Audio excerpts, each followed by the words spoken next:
नमस्कार दोस्तों, स्वागत है आपका इन्वेस्टिंग दर्पण यूट्यूब चैनल पर। और इस वीडियो में आपको अपडेट करना चाहूँगा स्टेट बैंक ऑफ इंडिया यानी कि एसबीआई स्टॉक पर। स्टॉक आज 11 अगस्त को 2% की तेजी में देखने को मिला है और 820 रुपये पर क्लोजिंग होती हुई देखने को मिली है।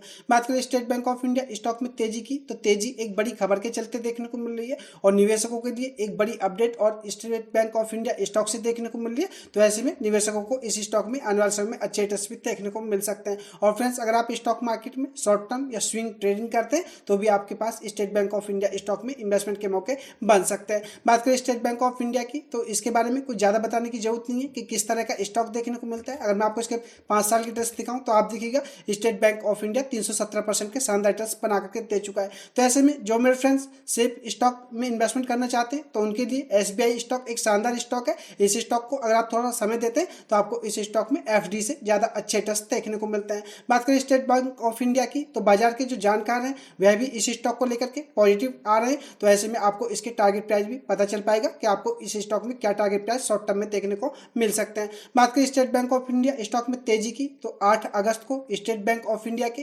Q1 के नंबर्स भी आ चुके हैं। तो ऐसे में आज जैसे ही बाजार खुले थे तो इसके Q1 के नंबर्स के चलते स्टॉक में अच्छी खासी तेजी देखने को मिली है और इसके नंबर्स बाजार के जो अनुमान थे उनसे बेहतर देखने को मिले और उसी के चलते इसमें ब्रोकरेज फर्म या एक्सपर्ट इस स्टॉक के शानदार टारगेट प्राइस दे रहे हैं। तो ऐसे में आपको इस स्टॉक में शॉर्ट टर्म में भी अच्छे रिटर्न्स देखने को मिल सकते हैं। वीडियो में मैं आपको दिखाऊंगा कि आपको स्टेट बैंक ऑफ इंडिया का स्टॉक किस लेवल तक जाता हुआ देखने को मिल सकता है। और फ्रेंड्स, यह शॉर्ट टर्म की टारगेट है, आप ऐसा ना समझे कि लॉन्ग टर्म की रिटर्न्स आप लॉन्ग टर्म की टारगेट आपको मैं बताने जा रहा हूँ। तो ऐसे में आपको शॉर्ट टर्म में भी इस स्टॉक में अच्छा पैसा देखने को मिल सकता है। बात करें स्टेट बैंक ऑफ इंडिया की, अगर आप इसके 1 साल की रिटर्न्स को देखेंगे तो स्टॉक लगभग आपको फ्लैट ही देखने को मिलेगा और काफ़ी समय से अगर आप देखेंगे तो यह स्टॉक इसी जोन में ट्रेड हो रहा है। तो ऐसे में आपको इस लेवल से इस स्टॉक में ब्रेकआउट भी होता हुआ देखने को मिल सकता है, जिससे कि आपको शॉर्ट टर्म में इस स्टॉक में अच्छे खासे रिटर्न्स देखने को मिल सकते हैं। बात करें स्टेट बैंक ऑफ इंडिया की, तो इस स्टॉक के बारे में कुछ ज़्यादा बताने की आपको जरूरत नहीं है कि स्टेट बैंक ऑफ इंडिया कैसा स्टॉक है। और अगर मैं आपको यहाँ पर बताना चाहूँ तो आप इसका 52 वीक हाई भी देखेंगे तो ये 875 रुपए का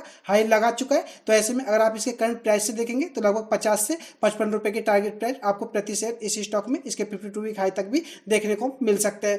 और बात करें बाजार के जानकारों की, तो वह इससे कहीं ऊपर के target price state Bank of India को दे रहे हैं। तो जानेंगे एसबीआई स्टॉक के बारे में कि आखिर आपको इस स्टॉक में किस तरह के रिटर्न्स देखने को मिल सकते हैं और इसके Q1 के नंबर्स किस तरह से रहे आपको यह भी बताऊंगा। तो बने रहिएगा वीडियो में। इससे पहले चैनल पर नए हैं तो चैनल को सब्सक्राइब कर लें और वीडियो अच्छी लगे तो वीडियो को लाइक करना भी ना भूलें। और फ्रेंड्स, यहाँ पर आपको बताना चाहूंगा मेरी बाय और सेल की कोई रिकमेंडेशन नहीं है। अगर आपको वीडियो में कुछ समझ में आता हो या आप स्टेट बैंक ऑफ इंडिया को इन्वेस्टमेंट के हिसाब से ठीक ठाक मानते हो तभी आप इन्वेस्टमेंट का डिसीजन लें और अपना डिसीजन खुद से लें, वीडियो को टिप्स या एडवाइस के रूप में ना लें। बात करें एसबीआई की, तो जैसा कि आपको बता चुका हूँ 8 अगस्त को हमें इसके Q1 के नंबर्स आते हुए देखने को मिले थे और 8 अगस्त फ्राइडे का दिन था और फ्राइडे को बाजार बंद होने के बाद इसके Q1 के नंबर्स आए थे। तो ऐसे में बाजार आज जैसे ही मंडे को खुला था तो इस स्टॉक में शानदार तेजी देखने को मिली। तो आप इससे अंदाजा लगा सकते हैं बाजार को इसके नंबर्स पसंद आए, उसी के चलते स्टॉक में तेजी देखने को मिली है। यहाँ पर मैं आपको इसके Q1 की जो परफॉर्मेंस है उसको बताना चाहूंगा कि आगे किस तरह से देखने को मिली है। मार्च 25 से जून 25 के हिसाब से आप देखेंगे यानी कि क्वार्टर बेसिस के हिसाब से, तो आप सेल्स रेवेन्यू को देखिएगा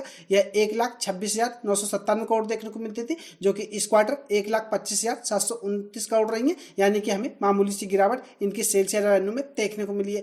ईबीआईडीटी को आप देखेंगे तो आपको धमाकेदार जंप देखने को मिलेगी। ईबीआईडीटी 52,559 करोड़ से बढ़कर के 66,232 करोड़ हो गई है। तो इसमें शानदार जंप देखने को मिली है। और आप प्रॉफिट्स को देखेंगे तो 20,379 करोड़ के जो प्रॉफिट्स थे 22,121 करोड़ आपको होते हुए देखने को मिलेंगे। तो धमाकेदार परफॉर्मेंस हमें देखने को मिली है। क्वार्टर बेसिस के हिसाब से एसबीआई की जो नंबर्स हैं एक्सीलेंट देखने को मिल रहे हैं। नेट प्रॉफिट में शानदार जंप है और अगर आप ईपीएस को देखेंगे तो यह भी 21 रुपये 96 पैसे से बढ़कर के 23 रुपये 76 पैसे तक जा चुका है। तो हमें नंबर्स काफ़ी अच्छे देखने को मिल रहे हैं। सेल्स या रेवेन्यू में जरूर थोड़ी सी गिरावट है, लेकिन उसके बावजूद भी अच्छे प्रॉफिट्स हमें एसबीआई के इस क्वार्टर देखने को मिले। ईयर ऑन बेसिस के हिसाब से आप देखेंगे नंबर्स आपको पॉजिटिव ही देखने को मिलेंगे। आप जून 24 से कंपेयर करेंगे तो आपको पता चल पाएगा सेल्स में 6% की आपको जंप देखने को मिलेगी।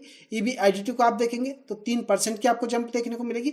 नेट प्रॉफिट को आप देखेंगे तो 10% की जंप देखने को मिलेगी और ईपीएस की बात करें तो इसमें भी 10% की जंप देखने को मिल रही है। और बाजार के जानकारों का मानना है कि जो इनकी नेट नेट इंटरेस्ट मार्जिन है इनमें भी काफ़ी सुधार होता हुआ देखने को मिल रहा है। तो फ्रेंड्स ऐसे में कहा जा सकता है कि SBI के जो नंबर्स हैं अच्छे रहे हैं, बाजार को पसंद आए और उसी के चलते स्टॉक में आज तेजी देखने को मिली है या आज स्टॉक में अच्छी खासी खरीदारी देखने को मिली है। स्टॉक टेक्निकली भी इस समय काफ़ी अच्छा देखने को मिल रहा है। अगर हम बात करें डेली चार्ट पर तो स्टॉक इस समय काफ़ी मजबूत बना हुआ है, जिससे कि हो सकता है इसी स्टॉक में आपको आने वाले समय में अच्छी खासी तेजी देखने को मिले। और आप भी अपना कमेंट करके जो बताएं आपको इसके नंबर्स कैसे लगे। अब बात कर लेते हैं SBI शेयर पर। तो इसके जो मैक्सिमम टारगेट प्राइस है ये 955 तक हमें ब्रोकरेज फर्म या एक्सपर्ट की तरफ से आते हुए देखने को मिल रहा है। और इसमें किन किन एक्सपर्ट्स ने क्या क्या टारगेट प्राइस SBI शेयर को दिए इस आर्टिकल के माध्यम से मैं आपको बताना चाहूँगा। अगर आप मोतीलाल ओसवाल को देखेंगे तो इन्होंने SBI शेयर पर बाई की जो रेटिंग है इसको बरकरार रखा है और ब्रोकरेज ने स्टॉक पर 925 रुपये के टारगेट प्राइस दिए हैं। तो फ्रेंड्स बात करें स्टॉक के करंट मार्केट प्राइस की तो इस समय 821 रुपये के आसपास यह स्टॉक आज क्लोज होता हुआ देखने को मिल रहा है। और मोतीलाल ओसवाल की माने तो इनका मानना है कि स्टॉक 925 रुपए तक जाता हुआ देखने को मिल सकता है। बात करें शेयर के पिछले बंद भाव से जो कि 804 रुपए था, तो जो मोतीलाल ओसवाल है ये 804 रुपए के प्राइस से इस स्टॉक में 15% तक की तेजी का अनुमान जता रहे हैं। तो फ्रेंड्स ऐसे में स्टॉक आज 821 रुपए पर बंद हुआ है, तो ऐसे मोतीलाल ओसवाल इस स्टॉक को 925 रुपए के टारगेट प्राइस दे रहे हैं। और ब्रोकरेज ने कहा है कि जो इनकी नियंत्रित ऑपरेशनल खर्चों की मदद से बैंक की जो इनकम है इसमें वृद्धि हुई है और साथ ही और SBI का जो वैल्यूएशन है वित्त वर्ष 26-27 की जो एडजस्ट बुक से 1.2 गुना ज्यादा देखने को मिल रहा है। बात करें brokerage firm Nuvama institutional equities की तो इन्होंने भी SBI को बाई की रेटिंग दिया और ब्रोकरेज ने स्टॉक पर 950 रुपए के टारगेट प्राइस बताए और इस तरह शेयर की अगर माने तो 19% की यह स्टॉक आपको रिटर्न दे सकता है। तो बात करें मोतीलाल ओसवाल की और नोवामा इंस्टीट्यूशनल की तो यहाँ मोतीलाल ओसवाल 925 रुपए के टारगेट प्राइस बताने, नोवामा इंस्टीट्यूशनल ने 950 रुपए के टारगेट प्राइस SBI को दिए। तो ऐसे में आप इससे अंदाजा लगा सकते हैं कि स्टॉक में आपको यहाँ से अच्छे खासे रिटर्न्स देखने को मिल सकते हैं। नोवामा ने आगे बताया कि नोवामा के अनुसार देखें तो SBI की जो नेट इंटरेस्ट मार्जिन है इनमें बाकियों की तुलना में केवल 10 बेसिस पॉइंट की मामूली गिरावट दर्ज की गई है और इसके जो प्रतिस्पर्धियों की तुलना में कहीं कम देखने को मिल रही है। अगर हम बात करें कोर नेट इंटरेस्ट मार्जिन की तो इसमें भी 2 बेसिस पॉइंट की गिरावट आई है और यह पूरे बैंकिंग सेक्टर में सबसे कम देखने को मिल रही है। पूंजी जुटाने के बाद बैंक का जो कॉमन इक्विटी टियर यानी कि CET1 रेशियो 12.3% हो गया और इससे जो बैंक की भविष्य में ग्रोथ के लिए एक अच्छी स्थिति पर नजर आ रहा है। वहीं बात करें ब्रोकिंग फर्म एंटिंग स्टॉक ब्रोकिंग की तो यह भी SBI पर बुलिश नजर आ रहे हैं और इन्होंने बाई की रेटिंग देते हुए 955 रुपए के टारगेट प्राइस बताए और इस तरह से अगर हम देखें तो निवेशकों को 18% तक के रिटर्न इस स्टॉक में या अपसाइड देखने को मिल सकता है। इसके अलावा अगर हम JM फाइनेंशियल की बात करें तो इन्होंने जो बैंक के तिमाही प्रदर्शन है इसको स्थिर बताया है और साथ ही कहा है कि जो मुनाफा उसकी अपेक्षाओं से लगभग 15% अधिक रहा है और इसके कारण उम्मीद से बेहतर प्री प्रोविजन ऑपरेटिंग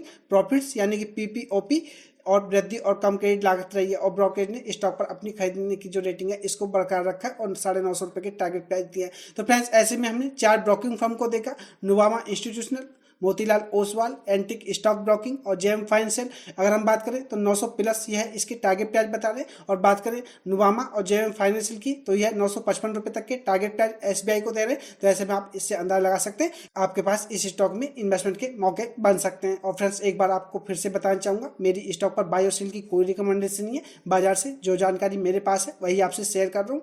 तो ऐसे में आप इन्वेस्टमेंट का डिसीजन खुद से लीजिएगा। और वीडियो कैसी लगी कमेंट करके जरूर बताएं। वीडियो अच्छी लगी हो तो वीडियो को लाइक करें, शेयर करें। मैं मिलूंगा आपसे नई वीडियो में, तब तक के लिए नमस्कार।